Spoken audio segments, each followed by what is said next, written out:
Interesting. Good morning. Good morning. Morning. There will again be two screens, two streams. Yeah, I'm interested. So obviously it's okay. So Shelly's in here. Doesn't say mobile, so she's in here on the straight up version. Well, it's the one I'm on. Lol. I don't know what my mum's. Yeah. Okay, we got 11 on this one. I'm actually gonna pull the other one to see. So it's got. Oh, is it combined viewers at the top? Actually, it must. Yeah, it must combine the viewers. Okay. There is 2 streams again. We thought it looked like it helped a little bit with outreach last week, so we decided to give it a little test out again to see what happens, just because it's funny. But if you're on the mobile one, you know, and you're one of the regulars, obviously you can come over to our trusty handy dandy desktop version, unless you are on mobile, and it's better, to be fair. I don't know. Welcome back to another episode of Work in Progress. How's it going, everyone? Good morning, Shelley. Good morning, Mum. Which feels bastard to say. How was your weekend anyway? Was it good? Mine. We had a very Christmassy weekend. Very, very Christmassy weekend. It was so I don't know. Actually, I haven't spoken about this. Going back, it wasn't the weekend, but last week I left work and I went to go home, as you do. It was, I think, Wednesday, because I think I was away Wednesday, Thursday. And I went to go jump in my car after work, after I dropped my parcels off. Turn the key. I'm like, and in my head, it's funny because I did a long drive on the weekend. So I was like, oh, I wonder where this has come from. And I thought I'd left something on, but I don't think my car's too modern for that to really be an issue. I don't think that's how it works. I don't know if you can think of anything, or if anyone knows any different as to why I might be stupid. But there's, generally speaking, my car's too modern. If you turn the ignition off, it's not going to keep the battery running, or any of the electrics running, or whatever. So I started it. I was like, oh god. So basically, I got my parcel shop guys to come jumpstart my car. I jumpstarted my car, drove it home, sat in the driveway for a bit with it running to try and charge it up. It worked for a little bit, and then I came back in the morning, dead. Obviously, my mum's away, so I'm intrigued now. Is it fixed? No, so it's not fixed. So I basically that next day I was like, okay, I guess this is what we're doing today, is it? I took the battery out, took it out. I have a charger inside, so I took it out, went to put it in charge. Also, stupidly, I haven't dealt with a modern car before. I was dealing with like 2007 before, 2011 or something like that. Yeah. And when you take the battery out, it obviously, on modern cars, like resets everything a lot. Like if it can fuck up a few things. So I didn't account for that. So we'll deal with that when it comes. We'll do it. Tried to charge the battery up, didn't work. Tried to charge the battery up with a different charger that I have, didn't work. And it told me to replace a new battery. So I ordered a new battery, and I've been waiting since, I think I ordered it on Thursday, and I've been waiting since to get it. And they only sent it out yesterday. Even though they're like, oh yeah, it should be with you between 1 to 2 days. I was like, fantastic, this is great news. And we ordered it from like a website because it's a bit cheaper. And yeah, so it should be coming today, and I should have replaced the battery. But I've basically nicked my mum's car for the last few days, and that's been fun. What I realized though, this is a side note, I've been wanting to cycle to work for ages. I've been wanting to cycle for work for ages because, I don't know, when you were a kid, anyone else, if you ordered from me, you could have gotten it next day. You know what, Hanley? I messaged you when in one of the calls in DMs. I was like, hey, Hanley, do you have any batteries? And I didn't get a response. I was like, oh, I just checked your store. It doesn't look like you have any batteries, but can you get me any? And then you just left the call, and I was like, okay. I didn't know you'd seen it, and it could be us. I was like, okay, no worries. But I did consider it, and then by the time I looked, and obviously I probably just could have messaged you directly, but it made a lot more sense. But we would have done. Yeah. Do you even sell batteries? Because I looked, and you had like 2 or 3 maybe batteries. Like one was like a Suzuki. I wonder if have you seen that there's a new packaging, like like the German like plastic thing that they were talking about on eBay, where you weren't allowed to send certain stuff to Germany like about 2 years ago.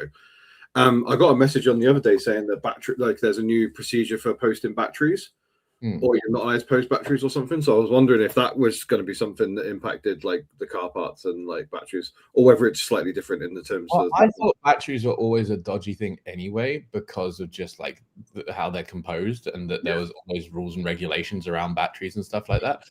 I don't know if that's true. I might be making it up. Yeah, they might have reaffirmed some of the rules maybe in the message that I seen, but yeah, I was wondering whether it was going to impact people that sold like car batteries and stuff like that. No, we'll see.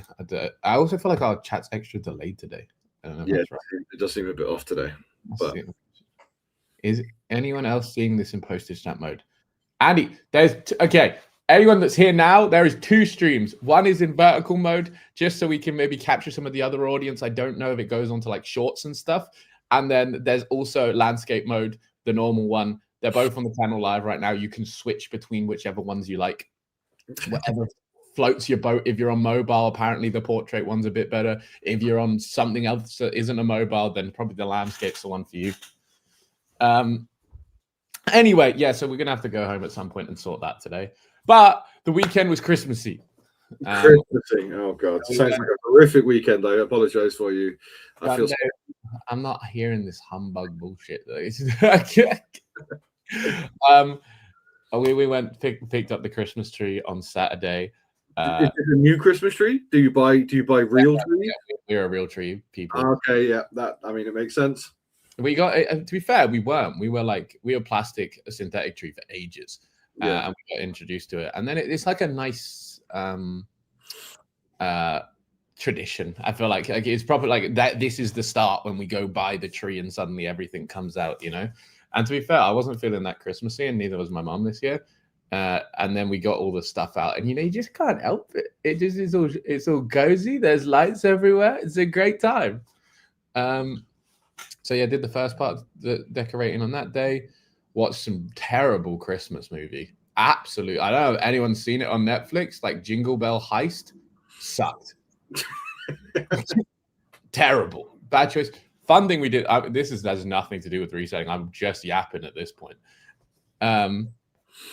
We did watch something called Murderville. I don't know if you've ever heard of it, and it was Christmas Murderville. And it's basically something ran by a guy who's in Arrested Development, don't know his real name. And he basically, they have like a scene for actors, but 2 actors have no script. So everyone has like, there's like a scenario going on and there's scenes and everyone's playing their role, except for 2 actors that just get thrown in and told to improvise as whatever's going. And it was like Jason Bateman and Ray or something. I can't remember the other one's name.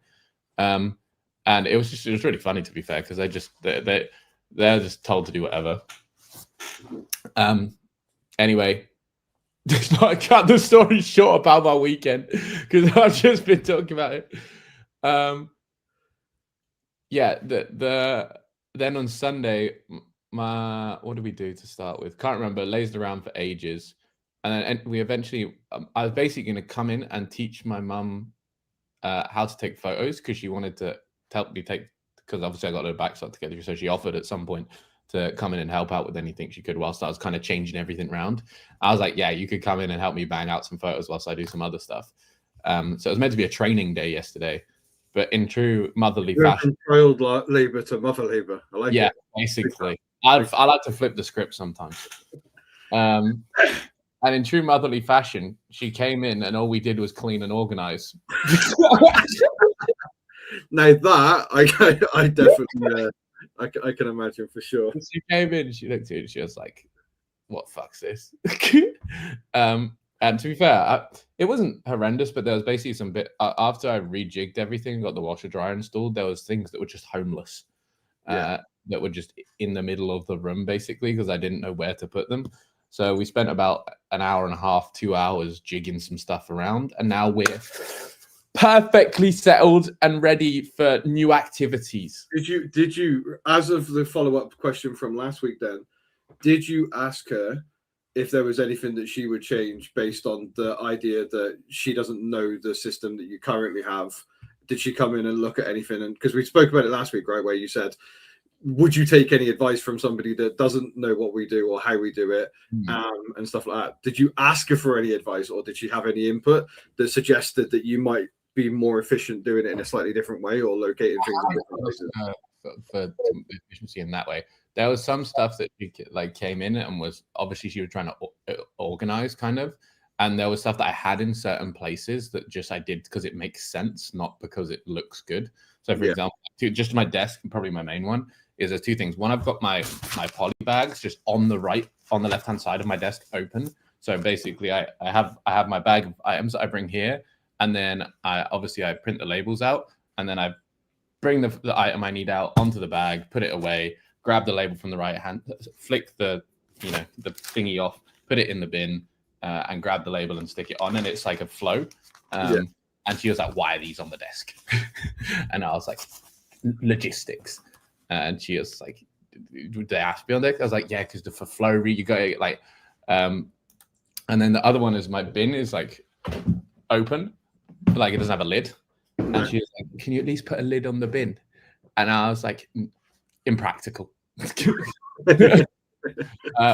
Because obviously when you're doing this and you're just like taking the things off, then I just like throw them into the bin as they go along. I was like, if we added a lid to it, it would take too much time to open the lid every single time. It's just not worthwhile.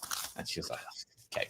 But there was something that was a really good idea. Oh, she did give me a really good idea. The only thing she'd changed in the process was the washing. She basically said, "Why?" Because I don't have much space in there to sort my washing. So she basically said, "Why don't you hang 3 hooks on the wall with bags and have the different bits of washing you need to put in each bag?" So now we've got 3 IKEA bags hanging up in there with the washing separated out into all of them, so they're all off the floor, which gave me some storage space, which also made sense just for the process of washing. Smart. You can ask her now, though. She didn't really do anything except a quick run through of the photos in terms of process. So I'd be interested if there was anything that like niggled her as she was sort of like doing it, going, "Oh, this doesn't seem to make sense." Just because obviously we're all set in our ways of doing things, right? Yeah, so it'd be fun. It'll be interesting to ask her once if she has a go, like if she goes through a lot and she's like, "I don't like this or this." But right now, I don't know if she'll have any insight. She's here, so feel free. I will review this week and report back. There you go. I want a full detailed report. Let's get your mum on the podcast next Monday, yeah? Full review. Yeah, okay, you want to have a mother's one? You get your mum on as well. Why not? Does your mum know anything about what you do? Yeah, she she's very arts and crafty, but she's like she married a guy like 10, 12 years ago, whatever now. Who basically was like very much into like selling at car boots, bought and sold a few bits and pieces anyway, like, but more of like the antique-y, like that sort of like bric-a-brac stuff, bits and pieces like that. And then obviously I talk a lot when I'm at hers anyway. So she understands pretty much most of the stuff that we do. And then she has like got her own Vinted account. Her husband's got her own his own account. They both sell on there. But my mum doesn't like, so what she'll do is she'll buy like, the reborn dolls. Have you seen those? The dolls that are like weighted as if they're babies, and they look super realistic. And they're basically made to be put in prams. Wow. Yeah, they're basically made to be put in prams and stuff. Yeah, creepy. Yes, they are, absolutely. But they're weighted as well, so they're weighted with beads and stuff, and they basically. You can get them in kits, or you can get them unfinished, and you can build them, and then she builds them up and then sells them. But she also used to make like teddies, like the Stife Bears and stuff like that. She would print out like patterns and build teddy bears and make teddy bears and stuff them and sell them and stuff like that. So she's always done a few bits and pieces, but obviously not anywhere to the level that we currently do it, but in general she like mainly sells on Facebook and Vinted and stuff like that. But those dolls are really creepy. Those things are terrifying. So but yeah, she knows a little bit and does a little bit. You're on the wrong screen again, by the way. I think it's because when you share a screen it switches, doesn't it? So yeah, she knows a little bit. She understands it all. She's made a few. I'm not going to say how much. She's made a decent amount of money out of it. Like, she sells a lot on Facebook and stuff like that, like cash, and all that jazz. So, but yeah, she knows a little bit. HMRC is watching. Do not order his mum. She's just selling stuff in her backlog. Don't worry. Like, it's all just stuff she's collected. Yeah. First personal collection, That's it. Yeah, we can have we can all have a mother's episode at some point. We haven't even had a guest yet, to be fair. No, I think we should get one at some point just for the. I don't want to get to a year without a guest. We're closing in on a year without a guest. Was it February the 2nd or something like that? Was it just before my birthday? I think it was. It was like the first Monday of February, I believe. Who was our first viewer, technically? I mean, probably a lot of the people have been here since the start. Yeah, I was gonna say, I think it's the same people, to be fair. I got nothing better to do. Yeah, that's my weekend. And I don't know. Realistically, we got meetings again this week with not business these meetings, but like meetings with potential people going on to get everyone on board with the new system that we've kind of been working on. I genuinely can't wait for this new system because I'm enthusiastic for you to talk about it when obviously when you've set it up and you're ready to go, and it'll probably be like the new year by the time that we're talking about it realistically. But I'm super interested to see how people feel about it, like what their thoughts are on it, and then I'm super interested to see how far you can take it, because we've had private conversations obviously and stuff like that where it genuinely feels like it is limitless. Like, obviously, there's a cap at some point, but the cap is so vast that it doesn't feel like you'd ever hit the cap, even if you wanted to. It's such an interesting concept and something that, I just think it'll be super, super interesting. Yeah, it would just change around. And the thing is, you can adapt it, and I might have to adapt it pretty quickly. Who knows? Depending on how it goes. It's going to be interesting when stuff starts coming in. As what it looks like, and I'm gonna learn a lot very quickly, I assume. But before all that, I need to get rid of this massive pile on my sofa and crack on listing that, because it's very much in the way at this point. Has anyone? Should I show the pile of no, stuff? No. Let's keep it quiet for that. Let's keep it. I'll show the pile of stuff I've got. You can show it if you want to, but. Or how was your weekend? Have we done anything? You know what, mate? Right, genuinely. Let's talk eBay and reselling, because I was gonna say maybe keep more than a little bit. But I want to say my Wednesday and my Thursday last week were so bad. So there's been a lot of chatter recently about eBay co-funded coupons. Sometimes you get invited to them. Sometimes you are on the Pro Trader program and you can get involved in them and stuff like that. So I basically put myself in one of these co-funded eBay. Sorry, that just reminds me. I meant to be on the pre-love partner is what I got. I don't know if it's happened yet. Don't know if I got the badge. But also still funny that they gave it to me when I've got the least listings and doing the least I have on eBay in 2 years. Carry on. Sorry, yeah. So I was in the co-funded coupon for a little, for whatever the time period was, and there was one rough day in there, but for the most part, it was decent, right? Mm-hmm. And then as soon as it ended, so it ended on Thursday the 2nd. This was for Black Friday, and then what happens is that the co-funded coupon essentially ended the same time everybody had spent all their money on Black Friday. So it ended on the 2nd. Black Friday was the Friday before. Like, it just basically tanked, right? So Wednesday and Thursday last week were so bad. So I decided to chuck a 15% coupon on, just try and get some sales in. I've got some other stuff going on with my account that I haven't really shared, that I'll talk about at some point, that I was trying to deal with. So I needed to improve some percentages. So I just put a bit of a sale on to get some stock moving to reduce those percentages and stuff like that. Anyway, over the last 3 days, we've had some pretty good days. It's been on the rise consistently. Friday, Saturday, Sunday, all 3 days were improvements on there. So from a reselling standpoint, pretty good. And to be honest with you, I've spent a little bit of time in my head. Today is going to be writing it down on paper and doing what was like those mind maps. where you write in the middle what you want to do, and then like it just like comes off all the. So basically, today's task for me is I've been doing some mental mind mapping of my future and what I want for next year, and how we want it to look. So now I need to write it down in paper and then reverse engineer the plan and try and work out the ways to get it right and to find the sources to do all of these sorts of things.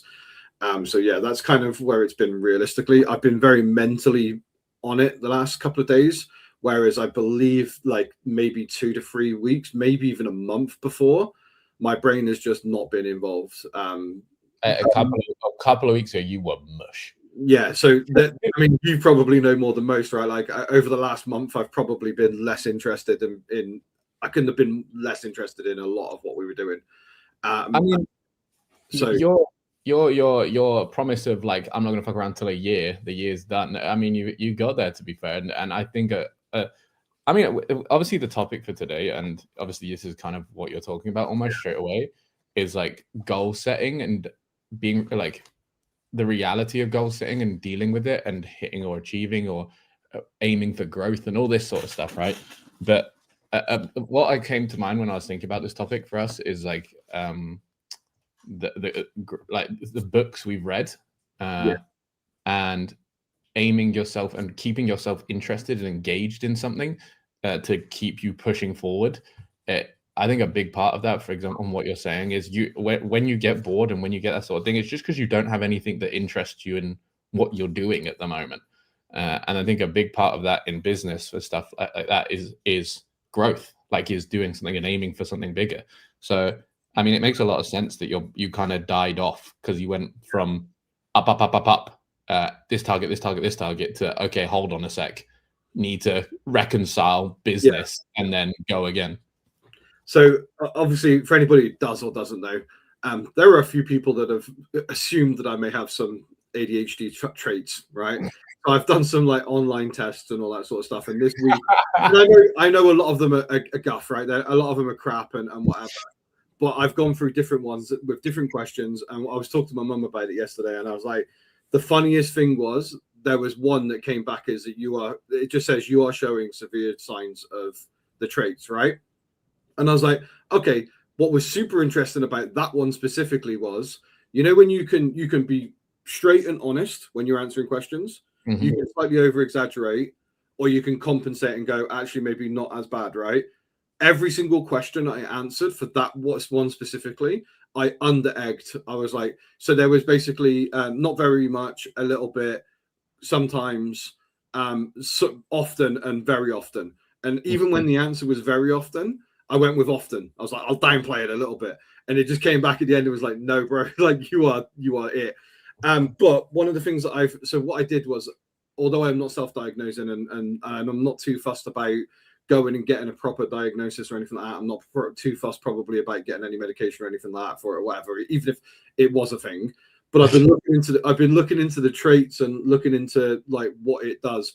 And one of the things that is like so obvious is the pattern in which I have done things is very, very consistent with the pattern in what the traits for ADHD are, which is you get hyper-focused on one thing, you get to a level in terms of, so for instance, like we were saying there, all year I've gone focus, and then me and Tasha have had a conversation and said, look, I need to rein it in a little bit and let's just sit here at this level.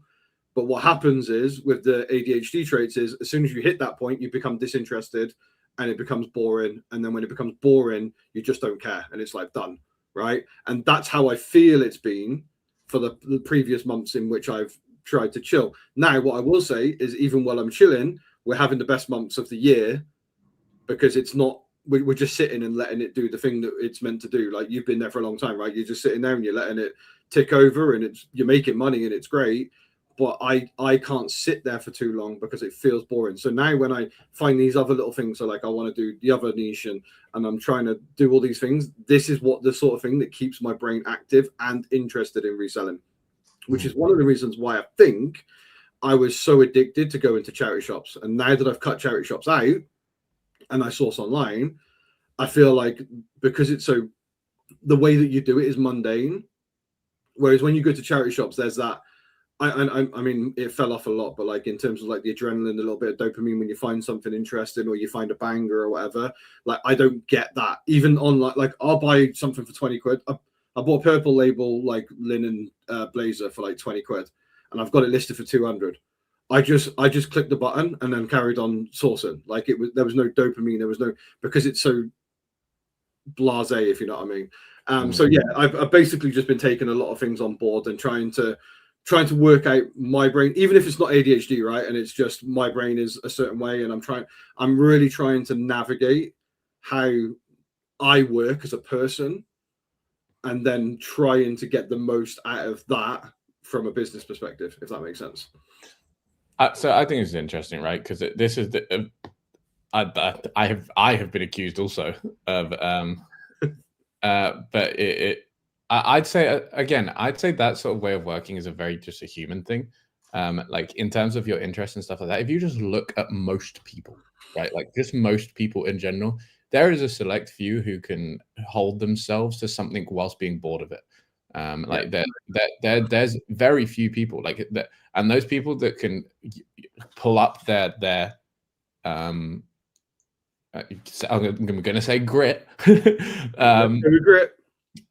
Pull up to like some grit to just keep going regardless of how, like their feeling stuff is few. It's not the many, it's the few. The many are working off of what they find interesting, what they do. Yes, they've got habits of stuff that they do all the time that they might not be interested in or whatever. But I think generally speaking, everyone is like, oh, new thing. And this is, you can just look at it from people that like start the gym and then fall off. Obviously, especially if it's something hard. Like if it's something hard and you start it and your interest is carrying you, and then you lose interest and then it's still hard and you don't have the interest anymore, no one wants to do it.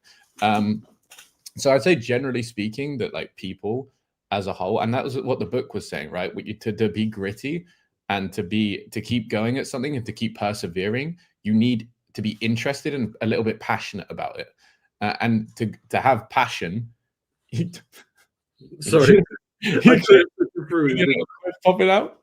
Yeah, and to have passion, you need something that repeatedly engages your interest. So to me, that makes perfect sense. Generally speaking, that's how you feel. The bit that was, and I don't think that's necessarily an ADHD thing. Again, obviously, I've got some traits that people. Yeah. I mean, I know. Again, similar. I got the same basically. Yeah. I just refuse to listen for the most part. However, but what I do say on it is what I do agree with is figuring out the best way you work. Yeah. Because when one of the reasons I kept going to charity shops is because of the interaction of it. Like I was like, doing this is more like engaging to me than sit. Like if I was to sit and snipe, I would not be able to hold it. Like I would not be able to focus on it all the time. I'd be disengaged. Whereas going out and doing the practical thing and talking to people and getting the stuff physically is a much more engaging process and easier to stick to for me anyway, and how I work. Because I could have told you I would be in the exact same position most likely. I would have started sniping and I would have been like just like run over, brain dead. Especially because I was already kind of brain dead doing business. So it would have been really, really difficult to me as well. So one thing I will say is that although my interests and my spikes of everything, the very baseline of what we do is that it's not I don't do it garnered off motivation, I do it off discipline, right? Like we have the things that we need to do. And as much as I am up and down here and here and here, we're only up and down from the level of which we've set ourselves, right? So we have the standard of what we are doing. And then my up and down never goes below the standard, but it'll go up and then back down to the standard, right? It does this a lot, but it never goes back further down from where we are. So what I will say is that we've done the bare minimum of what we've set ourselves. And we've never gone below it and messed around and never missed days for listing and stuff like that. It's always been consistent. We do the same thing like that we need to do. But my interest of that is very borderline. And then I go up and down and spike on top of that, if that makes sense. Yeah, I agree. Like bringing that base up to wherever it needs to be and having it held there in terms of like habits and accountability and keeping it there, right? Is great. And then realistically, the interest on top of that. However, if you don't build that first, like if you don't build that baseline, then you'll be you can be really in trouble. Yeah. And that's when you see people yo-yo with relisting all the time, right? Like they'll go from doing, oh, they're really interested in doing a load, and then they're like, oh, I don't really care, and then their listings fall off and everything. But if you have that like established baseline, then you can peak up and down, and that's where you start. And for example, you'll do a lot, and you'll be interested in something, you'll push a lot, and then you'll fall off a little bit, and then you'll relax a bit, and then you'll push up. And I'm exactly the same. Like, and I think people. I think that's why you don't set goals, is because you don't like. Obviously, I know you stick to the baseline, but do you not set goals because of that? Because obviously, a lot of this is based on the fact that I have failed we are going to fail the goal that we set ourselves this year, which is 200k. And we're probably on about, I want to say 175, 170, so we might sit on 200, yeah. Yeah, so 200 was my goal. Well, our goal, but it was my goal, but for us, it was our goal. So 200 was the goal for the year, and we're probably going to end on around, based on what we're doing now, probably about 180 to 185, maybe, right? Which obviously is a failure in itself, but when you consider the fact that we set that goal where we did 113, was it? I think. Yeah, so it was 113 last January. So we've gone from 113 to 100, and let's just be conservative and say 175. That's still a massive, massive jump. And it's like it was basically like what, an 80% increase that I was trying to get anyway. That's increase. So through this year, and you've talked about that goal, and that's actually like it. Although we've been going through this year, and it kind of like, not gonna lie, it kind of feels like the same old type thing. But realistically, that's fucking massive. Like, good job. I genuinely really like. And also, you set that goal without a running start, if that makes sense. Like, yeah. you broke down the fact that you needed to sell that much through the whole year, but you actually didn't start listing that before you started the goal. Yeah. So it didn't actually make sense anyway. So the fact you're going to fall about 15k short probably is bang on exactly what would happen if you would have had January at the right level compared to everything else. So when we first started, right, like the very first year, the goal was to hit 50k. We did 75, and then the second year the goal was 100k, and we did 113. Right, so every time so far we've kind of nearly doubled what we were looking at. So obviously I've hit every goal. So this year will be the first year we don't hit our goal, and I'm not asked. Like, there's part of me that thinks that with a few minute changes within the year.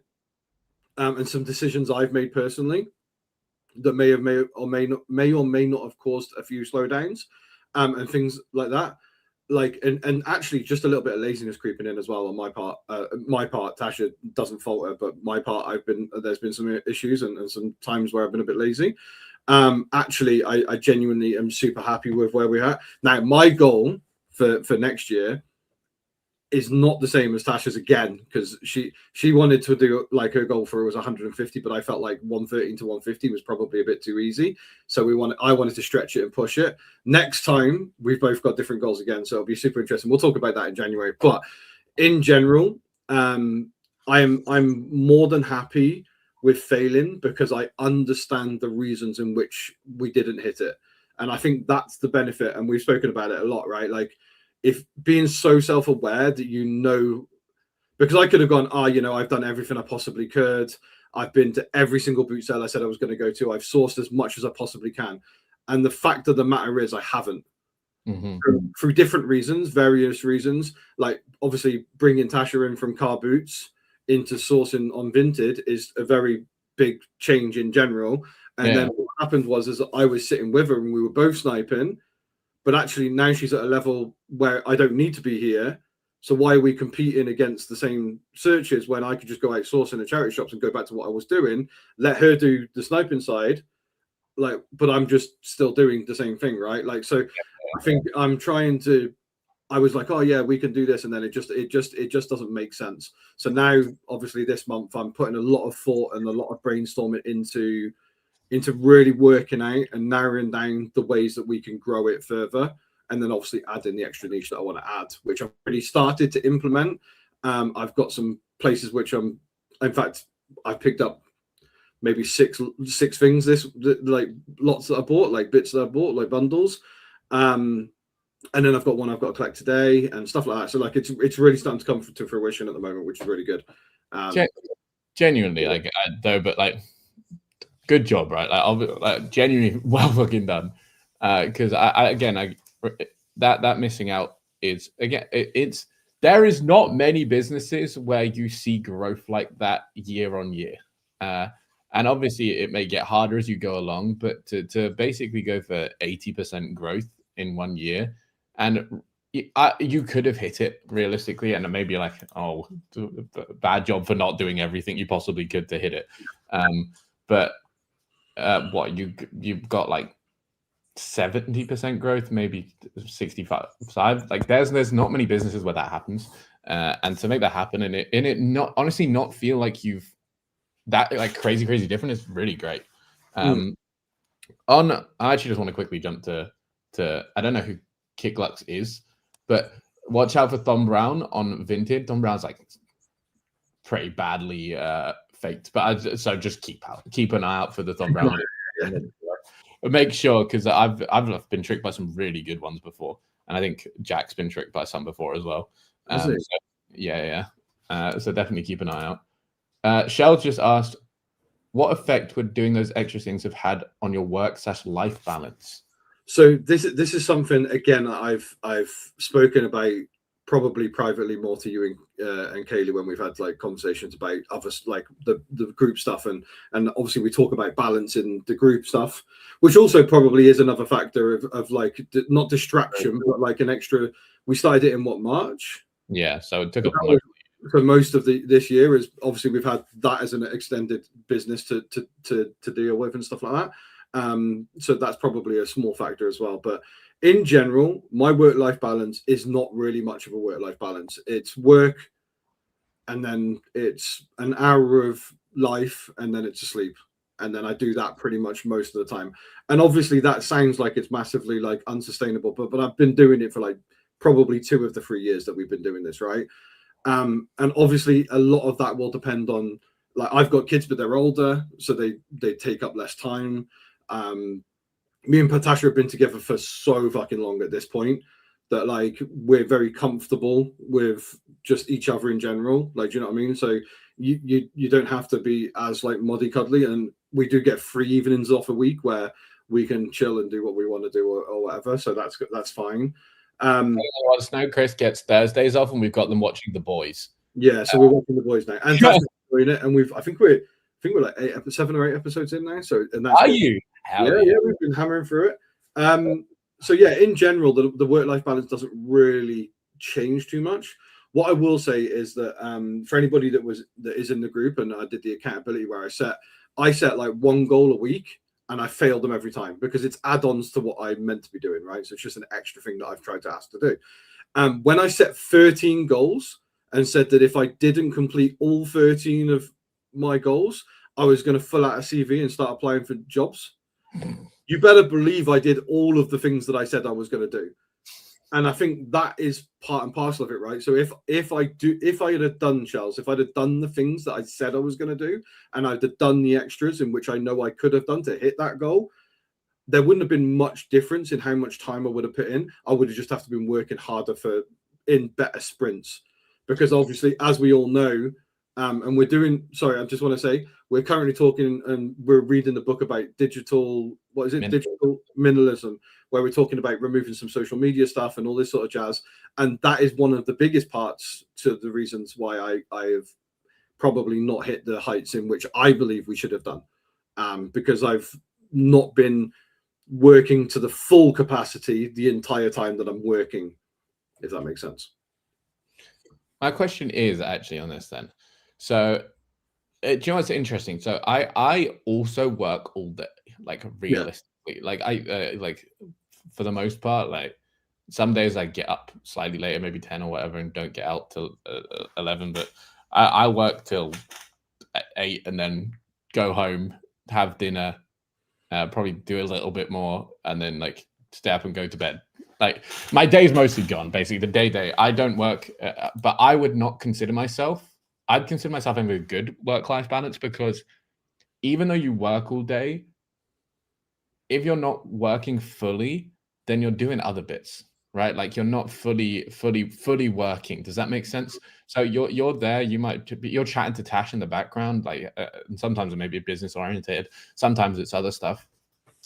You'll stop and scroll on Instagram or some shit, right? Like whilst you're working. So I think that like interaction of work life is different. It just looks different. But what I was going to say is if you had worked at max, and this is maybe the reason you've been able to sustain it, is if you had worked at max capacity for however long, suddenly that feels very, very different. Like that feels like the experience of working at max capacity for 8 hours to 10 hours a day is much more draining, much more invested in the work life set, much more mentally, mental effort. So do you think if you had work like that, then you wouldn't have been able to sustain it because it would be too draining? I think if you're working at max capacity for the, so I've said this before, but like I'll get up at like 6, or like I was getting up at 6 not in the winter. It's been a bit lazier, but I was getting up at 6, and then I started work. Essentially, I would make a coffee, and as my coffee machine was making my coffee, I would be setting up the photo station. As soon as I pick up the cup, I put it by the photos, and I'm taking photos before I've even taken my first sip of coffee at like 6:10, right? Mm-hmm. And then I would finish the calls and all the group stuff at like 8 o'clock at night. And then I would probably do a little bit of sniping for half an hour, and then I would go and watch TV for an hour, and then I would go to sleep. And then that was my day. Like it was just, that was the period. So if I was working consistently and dedicated time all throughout that day, I could probably do that for 4 days a week, but you would have to take some time off it as well. And if some people probably don't need to, but I know I probably would. True. I think everyone, like, I think if you're genuinely working all out at all points in time, like for like your 10 hours a day for 5 to 7 days a week, it's just impossible. Like it's impossible for you not to conk out. So it would be like running constantly. Like, yeah, you can run, like you can push yourself. But I think that sort of stuff is difficult. But I think as long as my generally speaking, I think if you want to do stuff, right? Like if work is what you do as part of in terms of your life and what your enjoyment comes from a lot of it, and as long as you've still got the good relationships with people and you're maintaining stuff like that, then I don't think it really matters for the most part. But I do think it's interesting from a draining standpoint and an effort standpoint as to where you end up with work-life balance as such. Work-life balance is fake and just trends to guilt ambitious people into feeling bad about doing more. You can live, work, and parent without a 3-hour Netflix binge. Just saying. This is a staple of Hanley, who has been saying work-life balance is fake for as long as I can remember. To be fair, you can do all of these things. Yeah, like if you take out the waste, like the waste of wasted space, like for example, a 3-hour Netflix binge or whatever, you got plenty of time to work and do parent and like maintain relationships. Like genuinely, so like there's a lot of time in the day, even especially in this business. Like I was going to say to you, you say you work all day, like it does not take all day. Like it just doesn't at all. You can get the eBay side, / vintage side of things done in a couple of hours, like doing 20 a day, 4 maybe at the most, generally speaking, in terms of the actual process side. Realistically, it's probably 3 hours to 4 hours max, and then the bit that takes the longest, especially the way that we source, is probably that, like, it's just sourcing. Like that's the hardest part, because I could be sat. Obviously, we know that I source in a slightly different way, but source online. But you could sit there all day and struggle to get 20, because a lot of it is dependent on what gets listed. So you have to just deal with that. So that's the bit that takes the amount of time. But if you're just watching a YouTube video and sourcing at the same time, like, are you even working if you're just clicking some buttons? Like, yes, you've got to be there. Some people's work. It is one of those. But I did this when I was working in my previous job, right? Like I would be up at 4 o'clock in the morning. I'd leave at 4:30 after loading my van. And then from 4:30 in the morning, I would drive to North London, which is like a 3.5 hour drive, deliver 5 to 6 trays of donuts, then drive to Chelsea another hour, and then I would drive all the way over to Gloucester, which is like a 2.5 hour drive, then do like 6 shops around there, and then drive back. I would leave the depot at 4:30 in the morning and get home at like 7 o'clock at night. And I would get home and I would be like, just like tired, like physically, like not physically tired, but like just like tired, like sleepy tired or whatever. But I could get them and do another job for 2 hours if like there was no physicality to it. Like, and even if there was, you were taking 2.5 hour driving sessions in between, right? So like it was just that's kind of the way that I've always, well, for the last like 5 years is probably the way that I've worked the most, which is for long periods of time, but in little sprints of doing things, and then obviously, and that's the way that it's worked up until now. Do you know what's funny? I'm going to get back to Tommy's question in a sec because he had a good point I want to get to, and I also want to ask the question is like, so if you want to set goals and look at the reality of hitting goals and orientating yourself for growth, like get into what you need to be done to do that and stuff. But Hanny said, build a life you don't need a break from. I love my family. I'll put it on the screen. Never put stuff on the screen anymore. I love my family, my business, and being a mum taxi. I don't want to break from my life I created. I find it funny that Hanley argues for that work-life balance doesn't exist, and then has perfectly balanced her work and life balance to the way it's such a funny argument. Like, she's like, build the life you want with the balance you want. So I love my family, so she spends time with her family. I love my business. I think the main being the mum taxi as well, and then I get Handy, like she's always around her kids for the most part. So I just find it funny. Like, she's like, work-life balance doesn't exist. Best example of someone who's nailed work-life balance that I've seen. Is it the fact that she's nailed work-life balance which gives her the opinion that it doesn't exist, or is it that she doesn't believe it exists because she probably spends more time working than she does on the other things, but is happy to take time out to go and do the other things, right? I guess balance always implies like equal. 50-50. I think that's the biggest lie, is that people go, oh, well, you work 50% of the time and then your life is 50% of the time. And the actual thing is that if you did a 9-to-5 job, your life isn't work-life balance anyway, regardless. Like, it's just not. Technically, it is. It's not. It technically is, because you should be awake like 16 hours of the day, right? So if you're doing an 8-hour shift, then you've got 8 hours left. So technically, there's travel time. You usually do 9 hours. I agree, it's not. But you get paid an hour. Don't get paid for an hour in between. Like, there's. And you're not doing 8 hours of fun afterwards, are you? Like, you're going home. I disagree with. I agree with Hanley in the sense that work-life balance is a myth. But she does seem to have nailed a lot of work-life balance. Exactly what I believe. I'll go back to Tommy. So again, with all this, right, and goal setting and missing your goals and like hitting your goals and getting yourself to do stuff, what do you think it takes to orientate yourself to a place where you're working consistently to success, right? Like you're so, for example, you asked me earlier, I never even answered the question, like, why do I not make goals? Mine is a bit different. The reason I don't make goals a lot of the time is because they don't motivate me a lot of the time, unless I'd have to really, really commit to the goal to make it happen, or to feel the motivation constantly. But I'm not very good at holding on to far away things, or using them as like fuel.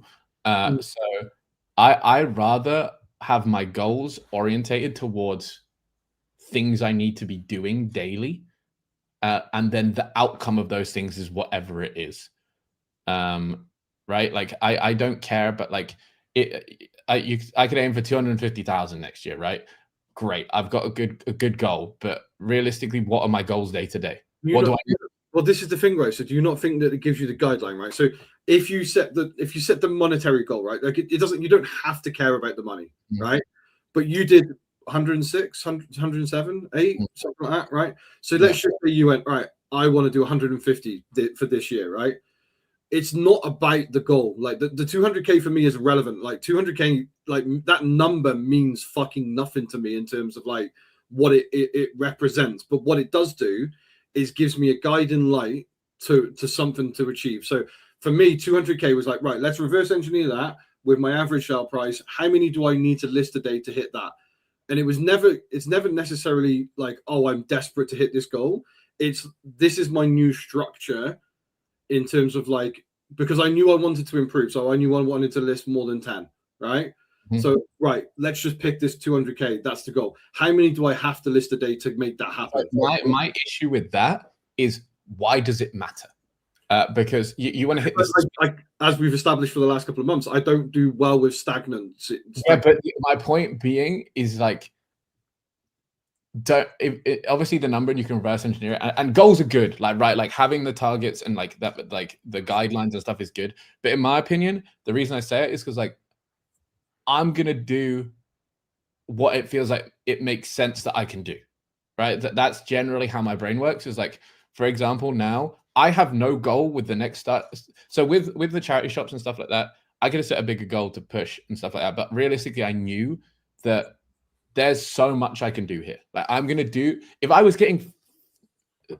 had the time in what I was already doing, and I was getting like 20 a day from charity shops in the same amount of time, and I had time to do both, I probably would have just done it. That would have been end up what was happening. But basically, and I was basically around the limit. I could have gone to 12, I could have gone to whatever, but it would have been inconsistent.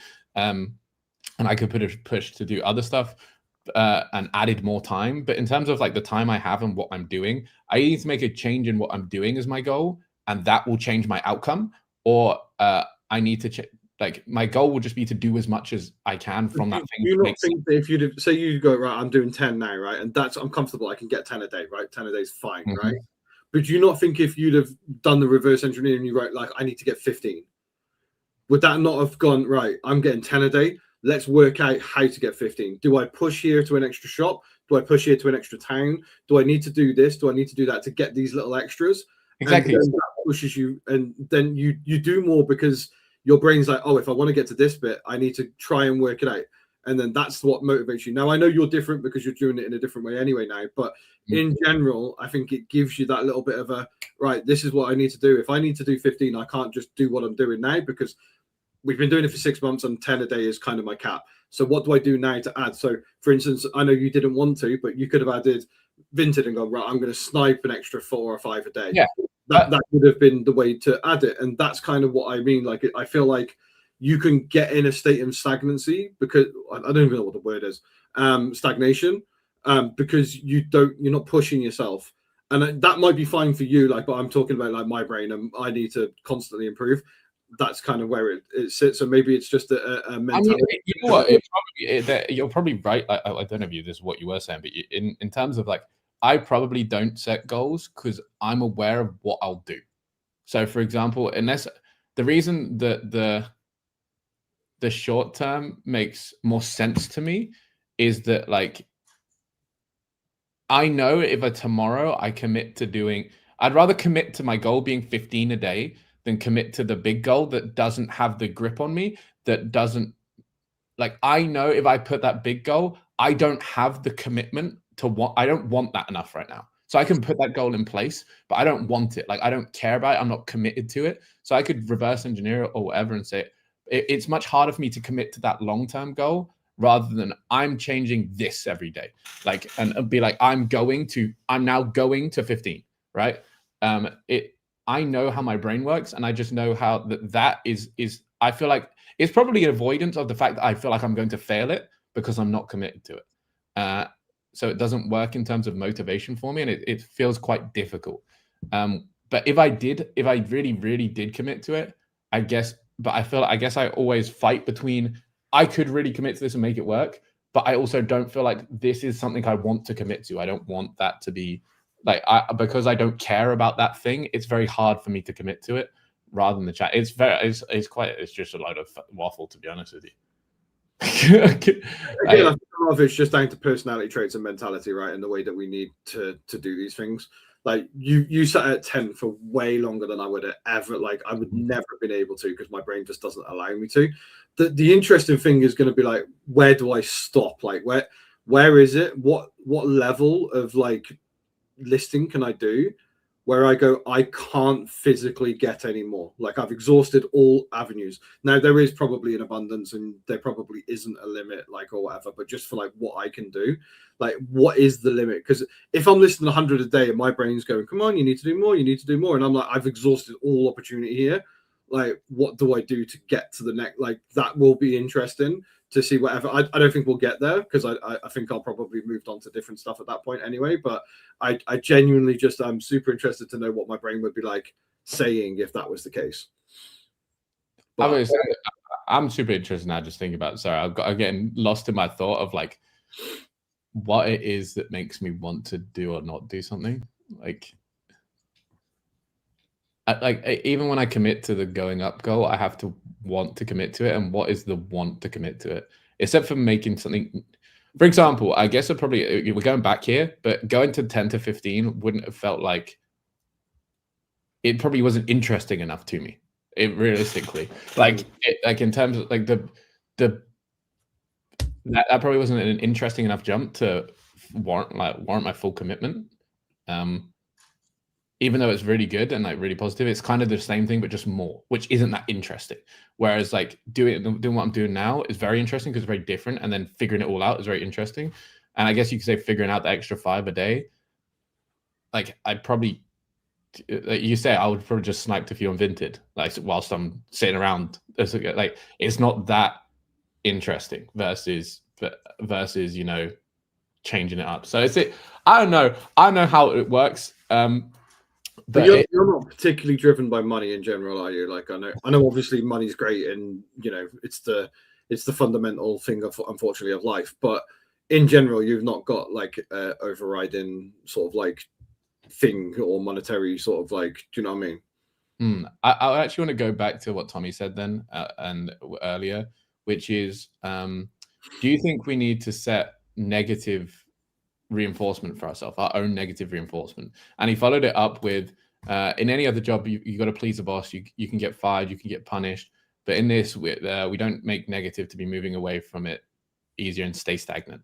So I think this is a big problem for me, generally speaking. I think a lot of stuff goes round with negative reinforcement. Even though everyone preaches positive reinforcement and you know, reward yourself for the little things and stuff like that. Sometimes, and most of the time, actually, most people do stuff because, you know, they're scared of bills. They've got people to look after. You know, they don't want to lose stuff. Like fear is a bigger motivator than positivity and sunshine for the most part. So I think putting those negative things in place, or that could even be in the time of a time limit. Like in the form of a time limit, right? Like I always get stuff done, but it will be last minute. Like I'll make sure I'm there and I'll make sure I'll do stuff, but it'll be last minute a lot of the time. So having that time limit or that hard set in place to put pressure on yourself is I find a very good strategy to getting things done. I don't know about other people and what they'd say they need to do to actually get things done. I genuinely think putting those pressures on yourself is important. Maybe that's that goal, right? But that doesn't. Maybe that again. The hard thing with this is you have to believe it. So even if you put that time limit in place, if you don't really commit to that time limit, it's not real. Like it's not real. You're making it up. You're making up all of this. The goal is not real. No one's putting the goal on you. No one's making you make the money. It's your goal. You've got to believe it. Like I have to make this money. I've got to do this because I've got this goal and I have to get to it. And if you just don't believe any of it, if you're kind of screwed. Like and this happened to me with daily listing or time of daily listing. I used to have a thing where we talked about daily listing and I had to have it done before 12. And I'd have it done every day before 12 at night. And again, some people obviously do it way earlier, but I would get home and do work when I got back. And I would sit at the table every single night and do it at like 11 o'clock. I'd be doing my listings. And then I like let it go a little bit. And as soon as I let it go, the barrier, the pressure that I had just disappeared. And then I was doing it through midnight all the time and just getting it done over the barrier, which didn't make sense. Then it was before I went to bed, right? Like then it was just as long as I get it done before I went to bed, it's fine. So I think a lot of this is about setting stuff in place and believing it and making it happen. But in terms of being gritty, I want to go back to that because I think that is the biggest probably part of this is reselling is not the most complicated thing in the world by any means. Like it's a job that requires no qualifications, no significant technical skills. You could say, sniping or certain stuff like that is technical skills, or you just using the internet in general. But it doesn't. Like it listing on eBay, even though people say it's overly complex, is not that hard. So what's left for you to do is figure it out and put effort in.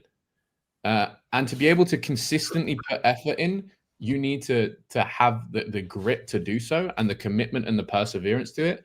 And I think a lot of that is driven by you setting yourself up for it.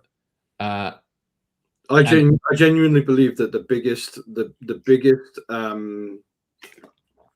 you said it's like not easy, but like the hardest part about what we do is actually just discipline to do the thing that you said you're going to do.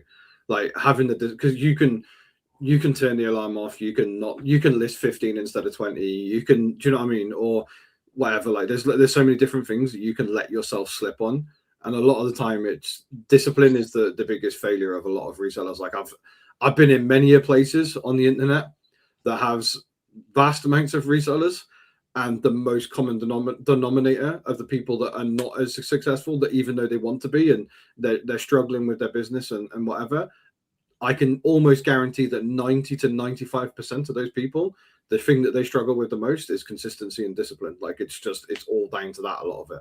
I mean, that's what I'd actually like to get into. We didn't really speak about it, but I would low-key love to come to school and talk about the book, to be honest with you, a bit more, because we talked about a lot about why this and that and like getting it done and stuff. But I think how to do that and how to maintain that sort of thing is a really interesting discussion, because I think, so for example, like I said, setting yourself up for success, like what do you actually need to do to stay disciplined? And it's, some people are like, oh, this one's easy, right? Like it's super easy. Like, and you said this earlier, like you think that the interest is how you work and stuff like that. But realistically, most people aren't disciplined. Like, again, this is the same thing. Like 99% of businesses fail. And some of it's because of, know-how or other issues, right? But a lot of the time it's just people like failing to make it work, or being disciplined, or staying committed to whatever it is that they do. So I think it'd be interesting to talk about that. I don't know if there's like an out answer. Like I don't know if there's a one size fits all answer. There isn't, obviously. But understanding how to keep yourself interested and keep going is an interesting discussion itself. And I wanted to talk a bit more about today, but obviously, as usual, we went all over the place. Pretty much. But yeah. Am I going to be able to convince you to set a goal for January? Do you think there's a chance that I can? What do you think that the goal would be strong enough for you to stick to it, to be like, I care about this goal? I'll tell you now, I'm getting a slight itch to, but but not because I think the goal will change much, but just because I think I'll hit the goal, if that makes sense. Like I'm going to do whatever I'm going to do anyway, and I'll probably just hit the goal. So I kind of just want to say something fun to throw out there and see what happens. So I don't know, but we'll see. Again, I don't like goals. I'm more committed to like getting this stuff done, and then we'll see how it falls out. But we can throw a number out there, to be honest with you, as to what I think will make sense based on what I think I could get done. So, but it could, I don't know. I'm either gonna, to be honest with you, whatever goal if I set a reasonable goal, I'm either gonna hit it or exceed it. Like those are the options. I don't know what goal I don't know right now what goal, because I don't know how this will work. I don't know what goal I could set that would reflect how well it's going to go, because I don't know. So it's actually quite hard. For example, if I was doing the same thing and I just needed more, I could tell you, oh, I'm going to go, for example, I need to get 15 a day. So then I'm going to set my goal is this. So then that's how that would work out. Whereas I don't know what's going to look like. So it's very hard to set a goal. But I could just throw one out there for the funsies. We'll see. So if you're watching this back, think of a goal, because in January we're going to be talking about it, and we need to know what everyone's goal is so that we can refer back to it the year after, at the end of the year, and find out whether people have hit it. Yeah. Lovely. Thank you very much, everybody. And we hope you're all doing well and hit your goals. Also, if you're new here, subscribe. Now. Also, 7-day free trial on the reseller group. Go and check it out. We're amazing. Facts. Thank you very much, everyone. Bye.